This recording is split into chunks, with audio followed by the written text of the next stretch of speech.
Welcome back, everybody, to Satisfactory. My name is Thomas, and this is episode 81. Approximately 1 month ago, I promised to introduce a new creative editing style to Satisfactory. Unfortunately, it's taken longer than I expected, so I decided to revert to standard editing to provide more content for the community. I have much to cover, so let's get started. Welcome to my state-of-the-art nuclear factory.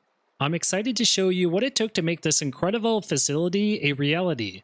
So get ready to be impressed by the meticulous planning that went into creating this remarkable establishment. Let's explore together. The beginning of my journey can be traced back to the hub, where I had to unlock a hazmat suit to shield myself from the harmful radiation emanating from the uranium ore. This was an essential step to ensure my safety and well-being while navigating through the hazardous environment. Afterwards, I employed my scanning device to detect the presence of uranium ore. Surprisingly, I discovered that apex predators guard the uranium ore in unforeseen locations on the map. It was fascinating to observe how these creatures cunningly protect such a valuable resource. After successfully eliminating all the dangerous alpha stingers from the area, I proceeded to install the upgraded Mark II miners to commence the extraction of the valuable uranium ore. I took the initiative to set up a small-scale factory dedicated to producing batteries for all my drones. This pioneering move marks the beginning of a new era for drones, as they now have a reliable power source. With a steady supply of batteries, my drones can operate more efficiently and effectively, making them a valuable asset for a range of applications. With the battery factory established, I automated the encased uranium cell. This particular product is one of 3 crucial components required for the automation of nuclear power. It is a highly significant step towards achieving a sustainable energy source and ensuring a brighter future for the factory. Due to the problematic location of the uranium ore, I have decided to use drones to transport the uranium, sulfur, and concrete to the factory. The remote location of the ores make it challenging to access, and the use of drones will assist in the transportation process. Additionally, I'm automating the production of sulfuric acid using water extractors located near the refineries. This is the electromagnetic control rod factory, which is responsible for producing control rods used in nuclear reactors to regulate the rate of fission.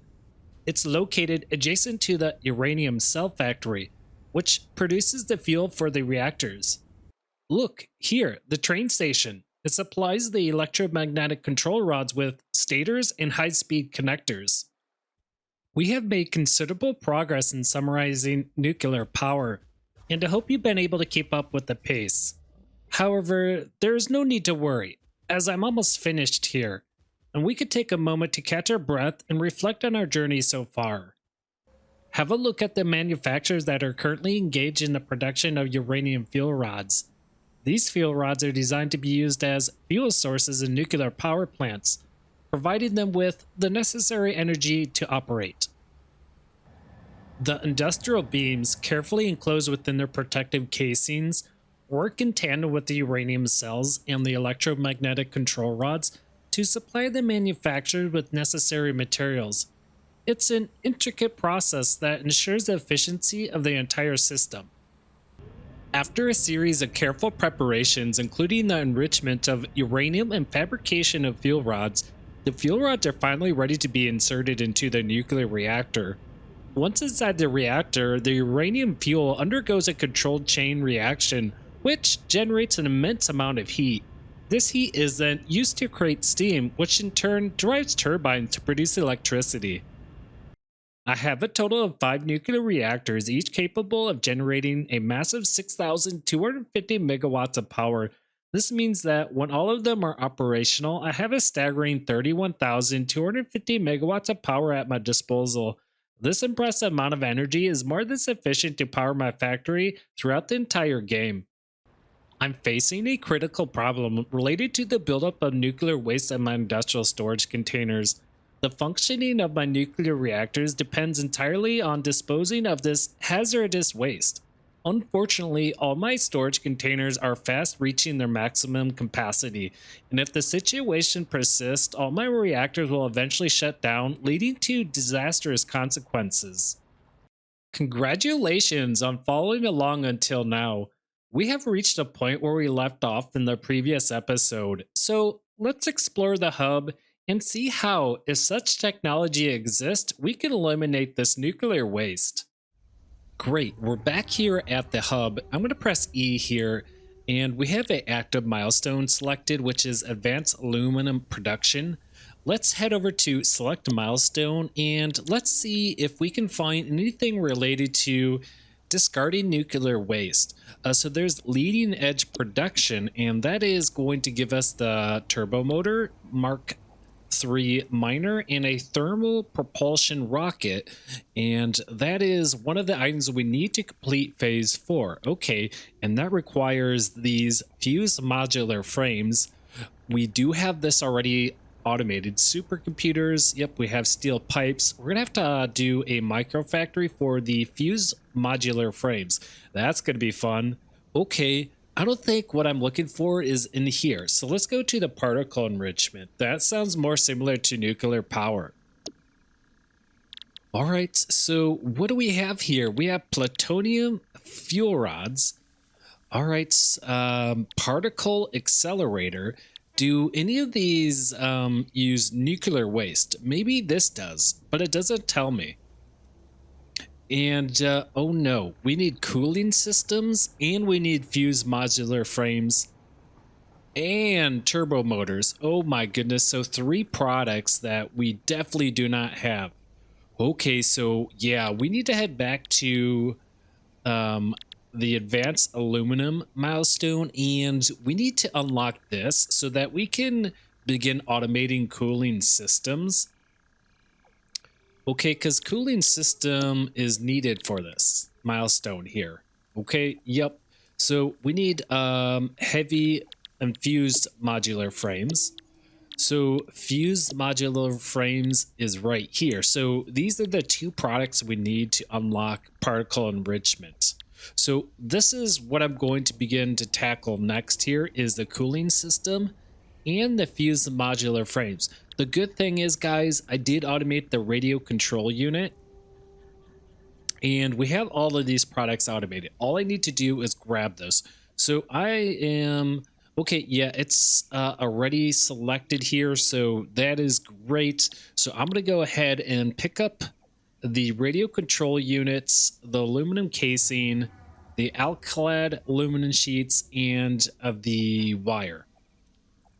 Take a look at this, guys. I finally placed the radio control units, the aluminum casing, the alclad aluminum sheets, and 3,000 wires into the hub, and now we're ready to unlock the advanced aluminum production. So let's go ahead and launch pod. Milestone reached. The object scanner can now find underground wells which can be pressurized to extract resources such as nitrogen, water, and oil. Nitrogen will contribute to more advanced aluminum parts. Excellent. Thank you, Ada. All right, so with that milestone unlocked, we can begin working on those super important components. And so let's take a look here at what we have. So we have the resource well pressurizer and the resource well extractor.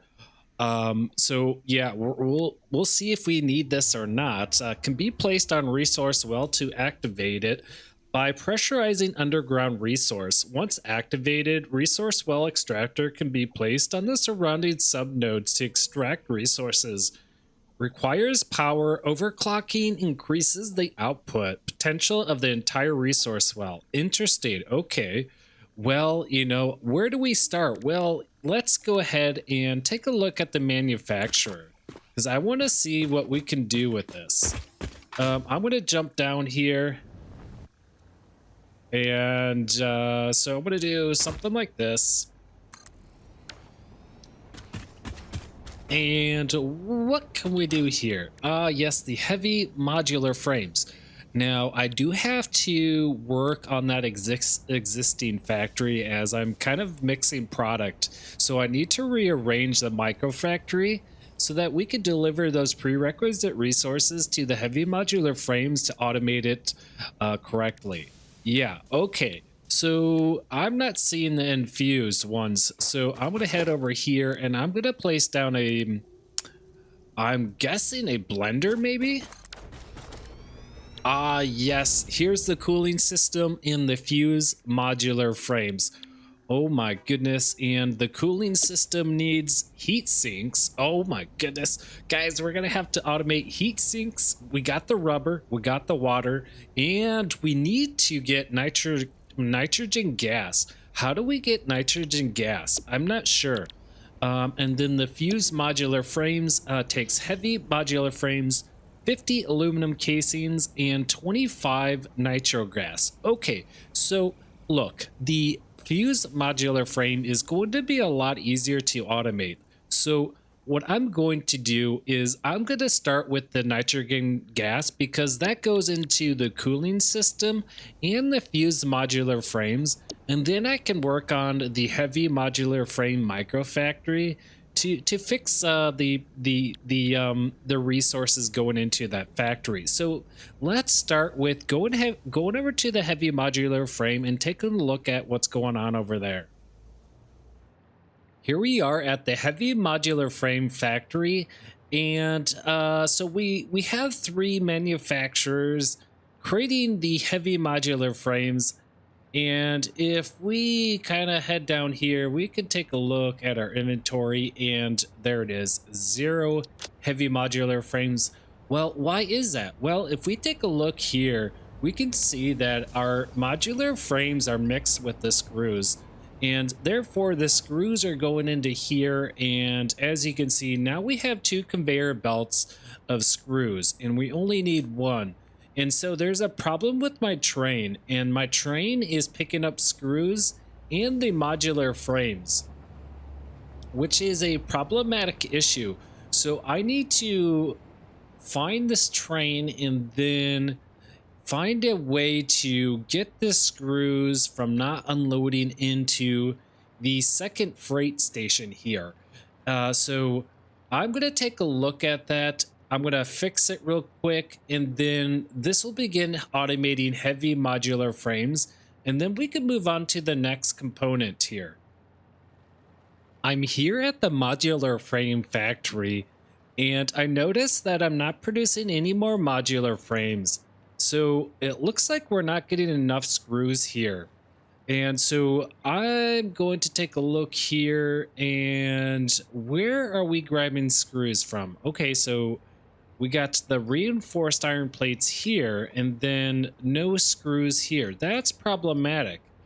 Oh, look, here is a train. And why is this train not moving? I gotta turn on self-driving. Okay, well that solves the problem right away. So that is the reason why I'm not automating modular frames, because I forgot to turn the train automation on, and that was probably due to the fact that I was fixing some congestion issues in the prior episode, and I forgot to turn automation back on. And so now we will begin automating these modular frames.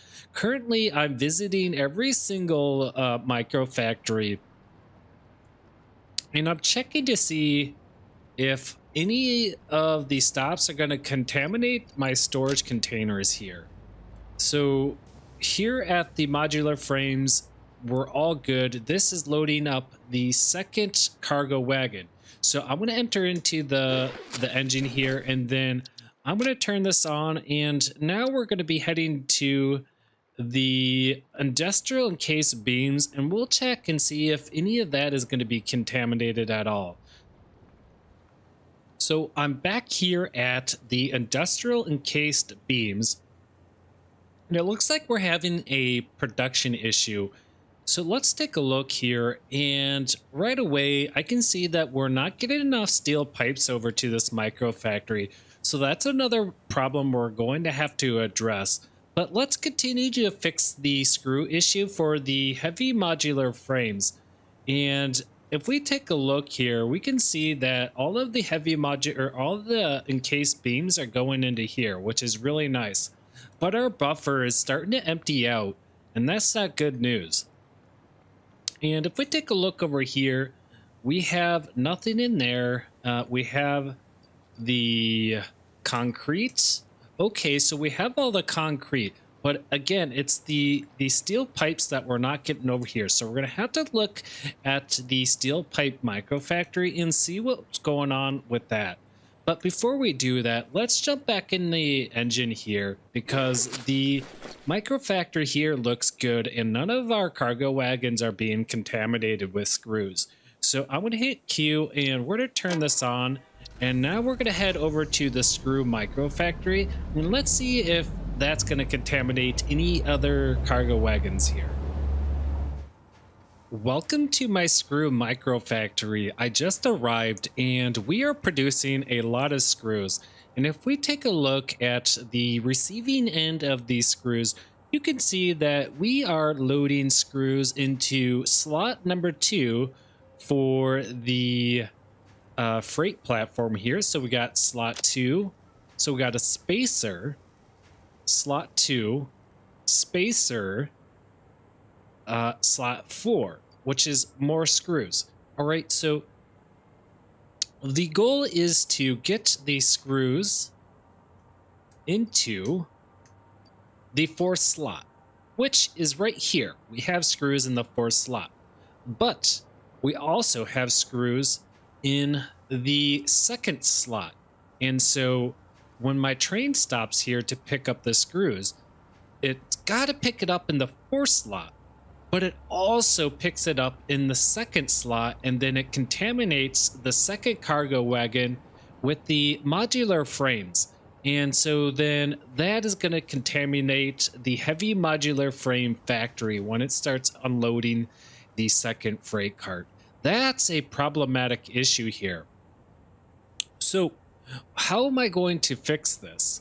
Well, I think what I'm going to do is, I don't know. Well, I think I have an idea, guys, but I'm going to sit here and ponder it before I execute on that decision here. What is the easiest path to solve this problem? I don't know. Let's just ponder a bit. Okay, let's think this through. All right, I can't delete this freight platform, and I cannot delete that freight platform because I got 2 of these, and these are being distributed across various microfactories. And if I delete this, it's going to screw up a bunch of other microfactories, and that's going to be more problematic. So I'm going to get that out of the way. We're not going to do that. So that leads me to believe that we are going to have to set up a 2nd engine with, with 2 freight cars. And then at the heavy modular frame, I'm going to add another row of a train station. And then I'm going to dedicate it to slot 2 for the screws. And then we can route that into the heavy modular frame, and that's gonna fix the issue. Now, my explanation might have confused you because I'm not really good at explaining really complicated things, but don't worry, I'll show you what it looks like in the end. The first thing I want to do with my heavy modular frame train is I want to hit the edit timetable, and what I'm going to do is I'm going to say I don't want to pick up any more screws with this train because I'm going to make a 2nd train that's going to pick up the screws and deliver that to the heavy modular frame factory. So let's go ahead and do blink, screw, blink, screw. That's the current microfactory we're at. I'm going to delete that, and I'm going to hit save changes. Okay, excellent. So then if I turn this back on, we'll head over to rubber, we'll grab the rubber, and then that's going to head over to the heavy modular frame factory. And so, excellent. I'm going to head over to the heavy modular frame factory, add that another train station for the screws, get those over there, and then we're going to be automating heavy modular frames. Welcome back to the heavy modular frame factory, and the first thing I want to take a look at is this fourth train station. It's a freight station in the fourth slot, and this is the one we're collecting all the screws with. And as you see, we still have some screws left in here. What I'm going to do is I'm going to do control left click to grab those into my inventory, and then I'm going to hit F and delete this station because we don't need it any longer. And I'm going to go ahead and connect this up. Okay, and then let's go ahead and delete that. All right, wonderful. And then for cohesion, we can do actually, let's just fill this gap here with a blank. All right, so now this looks more like a train station. Great. Okay, so with that all done, I'm going to head over here and I'm going to place the screws that I have in my inventory into these machines. Okay, and we can store up to 500. Yeah, that's crazy. Oh, and each stack is 500. Oh my goodness. Maybe it wasn't a good idea to delete that freight station after all. I'm really starting to regret that decision. Okay, well, we're probably going to be here for a while because I do need to add another train station on this side of the factory over here.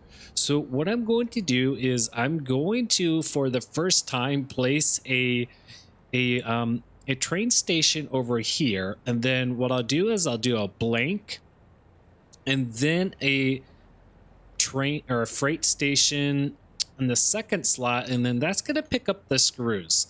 And then the screws are going to be routed with the conveyor belts underneath the factory up into the manufacturers to supply this. And as you could see, we are using an alternate an alternate heavy modular frame recipe, and it's calling for 975 screws per minute. It's a lot, and there may be an alternate recipe like the heavy encased frame, which takes the steel pipes, and we do need to improve the production of the steel pipes to do this alternate recipe. So for now, we're going to stick with this because it appears that we are starting to back up with the heavy modular frames, which is a really good sign because we need the heavy modular frames to go into the next phase of production here with I forgot the product already. It's the next tier of heavy modular frames. It's like I forgot the name because it's a new product for me, so I don't have it down in memory quite yet. But that's what we got to do here. So let me go ahead and add this freight station over here. I just completed adding the freight station over here, and you could take a look here. We have the heavy modular frame factory, and I added another freight station here that is going to be collecting these screws. And then you can see I routed the conveyor belts from this platform to this platform underneath and up here into the manufacturers where we're going to be automating heavy modular frames. So that resolves all the screws. I, in fact, also added the train, and that train is currently picking up the screws, which is a really wonderful thing. Now we have one final item to address here, which is the modular frames. And if you remember, the modular frames take these steel pipes, and we're not automating steel pipes. Well, we are, but at a very slow rate. We're not getting a product, some type of product, whatever it is, probably steel ingots, maybe. We're not getting enough steel ingots to the steel pipes. That's my guess. So to top off this episode, we need to go take a look at the steel pipes and see what's going on there and fix the production rate so that we can continue to automate the modular frames, because the modular frames do go into the heavy modular frames, as you can see here. And by the way, I did add in all of the screws back into the manufacturers. So now I don't have any left in my inventory. So I'm all set to go here. Welcome back to the steel pipe factory. I'm here to inspect the throughput of the product. And as you can see, we're not getting any steel ingots through here. So that's why we're not producing any more steel pipes. And the steel pipes go into the alternate recipe for the encased industrial beams. And those beams go into the heavy modular frames. And so we have to resolve this before the end of the episode. So with that figured out, so if we click on one of these constructors, you can see we're not getting steel ingots. So I'm going to jump on my engine over here and I'm going to say, let's take a look for steel ingots. And here we are. I'm going to click steel ingots and then I'm going to hit save and then I'm going to turn on self-driving. And then that's going to take me to the steel ingot factory. And then we're going to find out why we're not automating those. Welcome back to the steel ingot factory. And I've noticed that we're not receiving any copper ore over here. We have a bunch of iron ore coming out of this freight station, but nothing going from the copper. So that's an issue. So if we click on one of these, we can see that, oh, we're using petroleum coke. Oh, I was wrong. So we're not getting petroleum coke over here. And we got the iron ore, but no petroleum coke. And therefore, we're not producing any steel ingots. And then those steel ingots are not going into the steel pipes. So we definitely need to go fix this right away. So let's go visit the, let's go take a look at the petroleum coke and see why we're not producing any of that. Welcome to the plastic factory, and the petroleum coke needs some heavy oil. And this is where we're producing heavy oil and plastic. Unfortunately, I forgot to connect the conveyor belt to the awesome sink for the plastic. And so that's why we were not producing heavy oil. And again, let me say this again. The heavy oil goes into the petroleum coke, and then the petroleum coke goes over to the steel ingots along with the iron ore to produce steel ingots. And then those steel ingots get pushed over to the steel pipes. And then those steel pipes get pushed into the heavy modular or industrial encased beams, and then into the heavy modular frames, where the heavy modular frames will go into the fused modular frames. And so this is why we had to resolve all these production lines. And so with this finally resolved, now we're going to be automating all of the prerequisite resources for the heavy modular frames. So this is all done. Great. It was all because I did not connect this conveyor belt. I did it off screen, so you didn't see it, but it was like this. And so all the plastic was all backed up here in the refinery. And this recipe produces plastic and heavy oil. And so I have to continue to do something with all this plastic, or these machines are going to stop working. So to counter that, I sink all of the plastic. And this way we can continue to empty the plastic from the refinery and continue to produce the heavy oil that goes into the petroleum coke.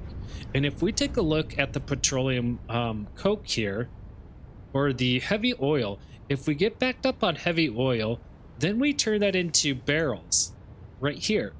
And then the barrels get synced. And so this way the refineries are always running at 100% because we're syncing all of the extra product that may back up our refineries over here. All right, so this is all taken care of. This is one of the things I did off a screen that you guys haven't seen yet, but now you see it. So I think this is a great place to end today's episode. If you guys enjoyed my video here today, please consider liking and subscribing to the channel. It definitely shows that you guys are still interested in seeing blind playthroughs. And if you'd like me to continue to do blind playthroughs, please, again, hit that like button and consider subscribing. Thank you so much, and we'll see you in the next episode.